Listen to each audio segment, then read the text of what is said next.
Welcome to MMA Fancast. My name's Luke. I'm joined by friend of the show, Tanner Cahill. Tanner, welcome. Hey, how's it going, man? I'm excited to have you on the show. This is the first time we're going to be talking about specifically BJJ. You do have an MMA fight coming up, which we'll get to, but we're less than about 12 hours away, maybe a little bit around that, until you square off for a BJJ tournament, an absolute tournament by the name of Barbershop Throwdown, which is happening tomorrow, September 19th.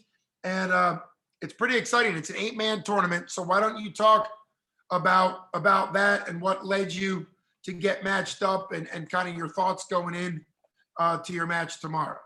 Yeah, so basically, me and Taylor, we're always looking to do jiu-jitsu because we feel it's really really vital to getting good at fighting. And that's primarily the goal, is to get better at fighting. So we look to get to as many tournaments as we can. And we seen this one was coming up, and we got a buddy that comes to our gym, Wyatt Jackson, who we've been training with for about a year and a half now. And he also trains at High Ground MMA, who's hosting the tournament. So, he kind of was talking to us about going to it. And we're like, yeah, we're going to go. And they had 4 divisions, 4 8-man brackets. And the one bracket where I would have competed in would have been the little new guys. So I was like, there's no way I can't go little new guys. Like, so basically that's pretty much why we're in the absolute advanced division. But also I think it's like a $500 cash prize, and you get a bear mount, which I think is sweet. So yeah, we figured we might as well go for all of it and get into the big division and see, where we stand and how good we actually are. And speaking of the big division, your first round, because obviously you only know the first matchup because it's a tournament, and it would be 3 wins to win the whole thing. You're matched up against Justin Michael. I didn't really know that name, but I looked it up. He is, according to a record I found, he has 23 BJJ wins. He may have more, but at least from what I've seen, he has 23 BJJ wins, 15 by submission. I know this is a pretty tough challenge for you. First off, what do you know about your opponent, and how excited does that make you going into tomorrow? Yeah, I mean, I really don't get too worked up over it. I've probably wrestled 10,000 times in my life, honestly. So it's different to go into a no weight class thing where I don't have to cut weight, different in regards that I'm actually going to feel good for once, which is nice. I'm not going to be cutting 10 pounds off and then competing. So that'll be nice. But I believe he's a brown belt. He won the tournament last year. He's not too much bigger than me. I think he's like 190, 195 pounds. So he's not like going to be all of the absolute class, which is nice. But yeah, he's a brown belt. He's good at jiu-jitsu. I believe he wrestled as well. But yeah, I like where we're sitting. I feel like I'm in a good position to win. And it's also one of those things where I'm just trying to get better. So, I have nothing to lose here. I just got to go out there and do my best, and then hopefully meet my brother in the finals if he can get through Chris Dempsey, who's another tough task. But I think we might be able to pull it off. Yeah, great job bringing that up. I was going to bring up the fact that your brother Taylor Cahill is 2-0 in MMA. You're 1-0 in MMA. Both of you have fought all your fights for 247 fighting championships, and their last card in Johnstown, Chris Dempsey was in the main event. He's had over 20 pro MMA fights, fought in UFC and all that. Now he's going to be squaring up in BJJ against your brother. One thing, which is super exciting, but one thing you said is that you and Taylor are trying to get better. You train out of the shop, you train out of Indio Dojo, and it seems like both of you have that mindset of just ramp up the skills as quickly as you can. And how has that been going for you, that mindset, and constantly trying to compete? Oh yeah, it's awesome, man. We're I mean, and don't think that we're not taking this like seriously. We're in this to win. I have full intentions on winning this whole thing, and Taylor says he's not losing at all. So I think I beg to differ. I think I'm going to beat him in the final, but we'll see how it goes between that. We'll let that take care of itself. But yeah, I honestly think that I think we're moving in the right direction, getting as many competitions as we can, because jiu-jitsu is fighting. It is. They call it fights. They don't call it a match. They call it a jiu-jitsu fight. So it's a very important part of fighting. And I think that by doing this in the absolute division, the expert division, we are getting ourselves ready for the best to come. And, you know, one of the guys in the bracket has been in the UFC. So if nothing else, we're getting the experience that we need from the competition that we need to get it from. Yeah, it makes a lot of sense because the mindset, obviously, and I can't wait to ask you that question about the Taylor versus you potential showdown. We'll get there. That's going to be fun. But it's also the mindset that you have to be willing to step up in competition so that your skills come up. Sometimes that means you come away with big wins, potential prize money, all of that. And sometimes it means that you find areas that you still need work, which is just as good. I know you and Taylor both competed lots this summer. And I think you both won your divisions in Naga, and we didn't talk about that. So how was that for you having some of these tournament wins already this summer? No, it's definitely big. I mean, he's won everything that he's done. I actually took second in whenever I competed in the black belt division at the Naga, and that was my first time competing in a very long time. So it was actually really good, like kind of an eye opener for me. You know, I really just thought that my wrestling was just going to be overwhelming, and it actually allowed me to get better at the sport of jiu-jitsu because I realized there's more to it, especially when I put the gi on and I was just so slowed down. And they can really take a guy who's an expert level grappler and make you feel silly if you don't know what to do in the gi. So I think that that's part of the reason why I've got a lot better. And you know, I'm hoping that I've improved, you know, from even that point on. I know that was only a 170 class, so this is a big step up, but it's also been 5 months and I'm rolling with one of the best grapplers maybe on the East Coast, you know, and we're rolling with him consistently, the Danilo Vellafort.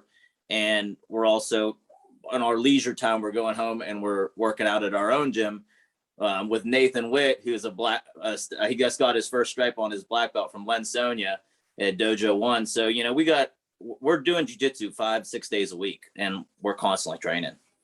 And part of that, I know both Coach Danilo and Coach Nate are bigger guys. These are taller, longer opponents. So you and Taylor are constantly competing against that. I believe that tomorrow's tournament is a no-gi. Is that right? Did I see that? Yes, correct. Yeah. So it's more favorable for us, but it's also favorable for, so, you know, I think the vast majority of the guys in the bracket have wrestled at least some point, you know? So, but I like no-gi better because it doesn't trap me. Whereas like, I probably wouldn't be doing an absolute in the gi just yet. But in no-gi, I'm pretty quick, and I feel that even though I've fought at 150 pounds and I walk at 170, I still think that I can, you know, probably have enough strength to handle all these guys, but also use my speed to kind of like keep them at bay in conditioning. Yeah, it's very interesting when you say that weight because that was the original Gracie weight in UFC 1 through 3 when all that was absolute, all that was just however heavy you could be, however light. I think he's 169, 170. And obviously things have changed a lot in MMA since then, but it does show that if you're athletic and can move well and scramble, your speed can outwork some of the guys that may have you in weight. So that's obviously super exciting. In a perfect world, what is a submission that is for you? We saw a Gogo Plata in August, so this is kind of one of the reasons why, I don't know, but the 247 Fighting Championships had a Gogo Plata at the pro level, which you never really see. But what would be a dream submission that is like a once-in-a-lifetime submission that you would love to pull off in a tournament situation? I would probably say that that ironically, I really enjoy doing that Gogo Plata. Sure. You know, especially if I'm hunting for a triangle because I like to throw triangles. But yeah, that would probably be one. That would probably be the one that I really would want to hit, to be completely honest. It's funny that we've seen that and it's such a rare submission. But yeah, I actually really enjoy that one. I mean, other than that, I'm like most wrestlers, I really like anything that involves the neck. I'm not really a really extravagant kind of guy. I like to go for, you know, rear naked chokes, guillotines, stuff like that. So, you know, most wrestlers are like that too. You know, we like to go for the neck, but You know, my game is kind of one of those. It's just I could be anywhere at once, you know, and that's why I really don't know. I feel like every time I go in the gym, I hit a different submission, you know, and I'm constantly flowing and working on positioning. But yeah, honestly, I think Go-Go Plata would probably be what I would want to hit, just because I love that Eddie Bravo like style, and it's like also that's probably the best guard position for a fight, because it kind of limits the guy's ability to hit you, and it's really practical, and that's why you see those 10th Planet guys are doing that, like Tony Ferguson and stuff like that. Well, they work a lot from the clamp guard too, which is the triangle setup but backwards, which is part of what you're doing there. Is you're trapping, you're stopping. When they can throw elbows, things change quite a bit. Yes, so, yeah, for sure. Yeah, and so that obviously is a big deal. One thing that I'd love for you or your brother, and I don't think I've told Taylor this, is I really like the guillotine defense Von Flew, which some people now call the Von Prue, because Open St. Prue hit it 4 times, I think, in the UFC. And he actually got to the point of physically taking his opponent's arm around his neck because people weren't putting that guillotine in anymore. And he would actually set it up for them to then choke them out. So it would be cool for me, because I think as a wrestler, you guys every once in a while will be fighting off guillotines. You know, that's part of that wrestling that you talked about. And you may throw the Von Flew in there as a defense. I think that's a really cool submission, because it uses somebody's submission attempt against them, and that's a unique one. But that's my own. Both of our fights, I believe that we both went for it. We both kind of, I think Taylor was closer to hitting it than I was, but then he ended up getting the arm triangle out of the same thing. So it trained really nice. Which works really well. It's a great one to chain, because for those that don't know BJJ, it's prevented if the opponent removes their hand from the guillotine, which is what you're saying Taylor's guy did, and then he was able to transition it into the side triangle choke. Well, this is perfect, because we're talking about your brother. Yeah, right. And you guys obviously are realistically, potentially going to be facing off only in finals. That would be the only place you guys could meet each other. And in your other Nagas, that was not the case, because you were in different branches and different divisions. So what's it like mentally? And tell me why you think, since you've already said it, tell me why you think you'd have the edge if you were to go brother to brother in the championship. Well, first of all, the reason why we did this is we wanted the better chance to win the bracket, you know, and we figured, you know, this is the first time we've ever been able to do this, and it would just be cool, you know. So we thought, hey, you know, we might as well go in it. They're probably going to put us on opposite sides of the bracket, so we can meet in the finals, and then we can enjoy ourselves at the party afterwards, because we made the finals, we got the prize money, and we got the bear, which is going right in the shop. But we roll all the time, so we know exactly what we're going to do. There's times where we'll roll for 25 minutes without either one of us getting even remotely close to a submission.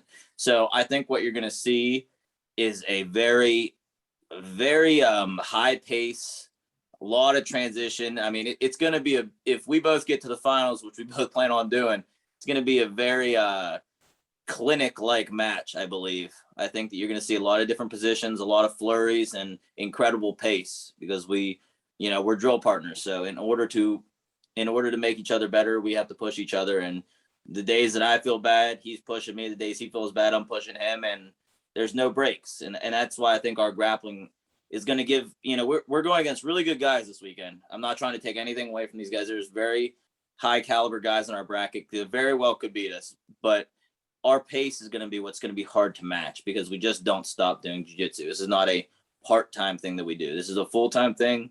And we don't plan on doing this at this level for a long time. We plan on moving and projecting our careers to the highest level, because that's, you know, we've been training. It's been almost 7 years since we've been training to fight MMA, since we've been in Division I wrestling. So this is a little bit different thing than we're used to seeing. Most guys go into wrestling, they enjoy wrestling, they get out and they're like, all right, well, I have nothing else to do, I'm going to fight. We went in Division I wrestling. We went into Division I wrestling to learn how. Oh, I'm sorry. We went into Division I wrestling so that we could get better at fighting. Yeah, that's actually one of the things I learned in the first interview I did with your brother Taylor. I asked him kind of when in the process of wrestling did he sort of learn about MMA, and he said it was the other way. He had been watching UFC from a child and knew that wrestling is a great way to kind of build into it. So it would be incredible, obviously, for both of you to be in the championship, like you've already said.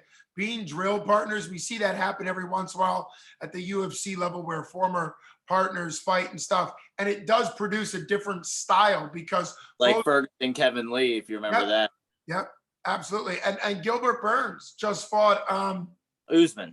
Usman. Yeah, and Yeah. that was one as well. And yeah, I think that it brings different things. It brings the best out of opponents when they know that they've trained with the guy thousands of times. So very exciting. The Cahill brothers. I know you both, and of course we can't forget Toby. Those are some fantastic pictures of him in for Buffalo, which is he's gonna have a great year, man. I'm super excited to see it. Yeah, he hit the national rankings last year, and I really think that yeah, he's. I mean, he was beating Mason Paris before he tore his ACL.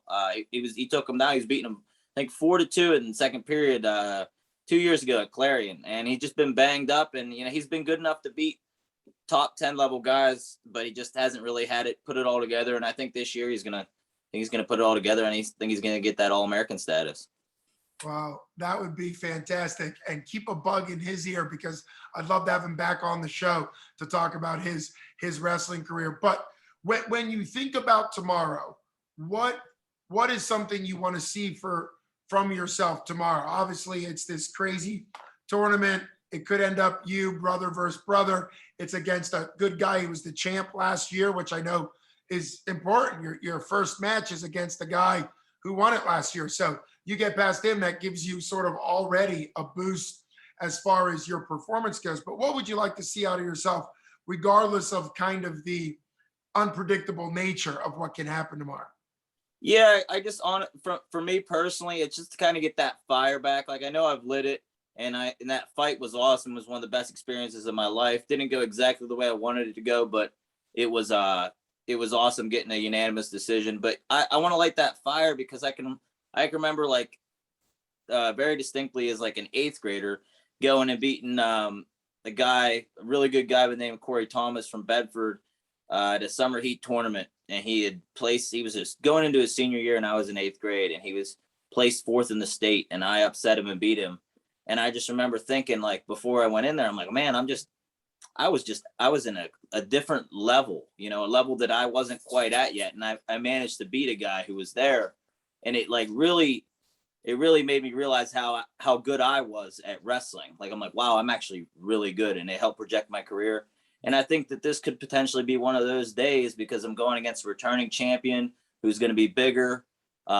Obviously on paper, he's better. He's a brown belt. And I think that whenever I face guys that are good, it pushes me to a level that you don't normally get to see because I'm competing to my own competition level. Sometimes my dad always used to bust my balls about it because I would, you're better than that. You should be beating this guy worse. When I was just worried about winning, I think that when I get a better opponent, it brings the better performance out of me, especially because there's no risk of getting hit in the head here by the bigger guy.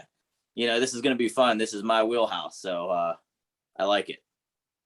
Well, and since we've kind of talked about the BJJ tournament, which is tomorrow, the Barbershop Throwdown for tomorrow, let's talk a little bit. You mentioned MMA. You mentioned the excitement of getting your debut MMA win out of the way. There at Flood City Fight Night, which was right in Johnstown, which I know is a cool location for you and all that. But 247 Fighting Championships, Brawlenberg 9 at the Monroeville Convention Center, October 23rd. The plan is for you to fight that night once they get you matched and all that. But what do you see kind of coming next for your next MMA fight as far as how you want to keep building? Yeah, I just say I want to get better with my movement. I felt like I was a little, after watching the film a lot, that I felt like I was a little stuck in the mud, maybe because of the lights or the experience, but I just felt like I wasn't moving like I do at practice, and need to get more fluent with that. I felt like my hands were good. they weren't, that was the one thing I was worried about. I knew my wrestling would be there. I knew I'd be able to transition and hold a guy down with my wrestling and jiu-jitsu. So I wasn't really worried about that. That went exactly as I scripted. I really didn't get hit too much. The two times I was hit, it really didn't phase me. So I was a little bit more cautious of the striking than I probably should have been. And I think I could have knocked him out if I would have stayed standing, especially in that one flurry in the second, which the camera kind of goes off the screen, but I was really lighting him up. And I hear coach yelling at me in the corner, get him to the ground. And I do what he says. He always says that I'm reckless and I need to hone it in a little bit more. But, I'd say that probably the biggest thing that I would work on for going forward is just work on my movement so that my striking's more effective. That way that I can, stand just as easily as I grapple. And when it comes to MMA, with any type of background, that's I know it can be annoying for fighters when they have to fight at the novice level in Pennsylvania. They have these classifications. However, it allows, I saw how Taylor, got the first fight out of the way, was able to come back in just a much better way. And I think it allows fighters to develop their skills before it becomes advanced amateur rules, before it becomes pro rules. And kind of like what you're saying, you have things that you can improve now, and then you can build on those as you go. I feel like that's what people say, even when they make it to the UFC. They've already put a lot together, but now it's time to go up. It's just levels and levels. Well, if you think about it with the fighting, it's 6 minutes in these amateur fights with shin pads on, no elbows, no ground and pound, no knees to the head. Okay. No so basically that's not 100% a real fight. They're modifying it enough to like keep the other guy alive. Like for me and Taylor, it's not really helpful for us to go out there, take someone down, elbow them unconscious in 30 seconds. That's exactly what would happen in every fight that's happened so far. And I don't even think it's rude by saying that, because both guys were on their ground on their back within 20 seconds. I mean, of every single round. The only striking you seen was the 15 seconds. We figured, fuck it, let's throw our hands a little bit. So honestly, it's better for us to get better at fighting in this rule set. I at first I didn't like it as much, but it's allowing us to develop other skills, like you were saying. So yeah, I'm actually all about it. I'd probably take another 2 fights in this organization, 2-3 fights, and do this, this amateur setting. I like it. And then, go from there. I think that we're going to move on pretty quick, though. I think that it's going to be hard to keep us down. I think we have bigger and better things coming. Not to, 247 is an awesome organization. I love 247 and I'd fight for them anytime. But I think we're going to go to the UFC. This isn't one of those things where, like I said, that we just threw this together. This is, after my career is done, I'm going to do this. We've been learning how to do the whole process, not just the fighting, but the marketing, how to sell ourselves, what to be doing. And I think that I think we're doing a really good job with that. I think we can do better, but we're in this to go to the highest level. That's a lot of times when we talk about going to Division I over, we had opportunities to go Division II, Division III. We chose to go Division I because we wanted to compete at the highest level. And that's exactly what we plan on doing with fighting. Well, you gave a great rundown of your future career plans, which I love how direct both you and Taylor. He said, which was great, he said before his first amateur MMA fight that he wants to be fighting for an amateur belt soon. Just kind of just keep building. And like what you said about the rule sets in MMA is, I think exactly right. By the time you have 3 fights, and at least in Pennsylvania can go advanced amateur, now that allows the ground and pound, and it kind of, like what you said, you're going to advance quickly through the rule sets and see what goes. Well, I'm excited to see what happens for both Cahill brothers tomorrow. It's exciting on an MMA show to talk about BJJ tournaments because they are very much a big part of MMA. They're a huge part of MMA. A lot of MMA fighters go back and forth. Like we mentioned, Chris Dempsey has already done the UFC and has already been an established MMA fighter, now doing a ton of BJJ tournaments kind of in his retirement from MMA. And while you guys are doing BJJ tournaments as you build up your MMA. So it's been an honor having you on the show. Best skills to the Cahill brothers tomorrow, and I can't wait to have you on the show to talk about it Oh, afterwards. before you let me go, I just want to give a shout out to Nap Jitsu. Thank you There for we the go. gear. I don't know if you can see, Yeah, but this is hold it up. There we go. complete new hat or rocket here. Tay just threw it at me. But yeah, thanks for having me. It's always a pleasure to be on your show. And yeah, I look forward to talking to you again, hopefully after another victory. Well, talk a little bit about your sponsor. What do they do? What type of gear do they provide? Give them a shout out here as you have the opportunity. Yeah, so basically Nap Jitsu, they do two different supplements that the gear is just for us to help support the brand, but they have one supplement which I really like, which is their Now.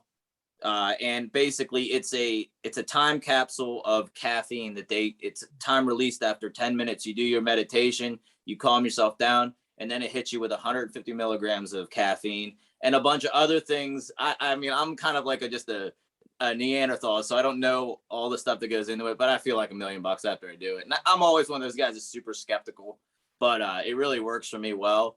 And then they also have the nap version, which basically you know, do you ever hear those like 30-minute naps you're supposed to take to like revitalize yourself throughout the day?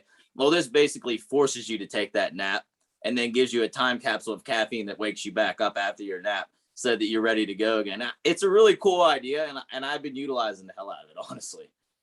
Well, that sounds like part of the recovery type supplements, right? Where people don't always understand that one of the hardest things for fighters, professional athletes, high level, is to balance the need to work and the need to recover. Because if you do too much work and not enough recovery, then you get broken down and beat up, and you're not the recovery side is lacking. If you do too much recovery and not enough workout, then you don't have the high level performance. So it's really cool that a performance company is out there, and obviously in all levels of sports, good performance supplement companies are important because there's plenty of ones out there that end up causing problems. So the good ones are a good thing, and I'm glad that you and Taylor are getting sponsorships. I know he put up on Facebook.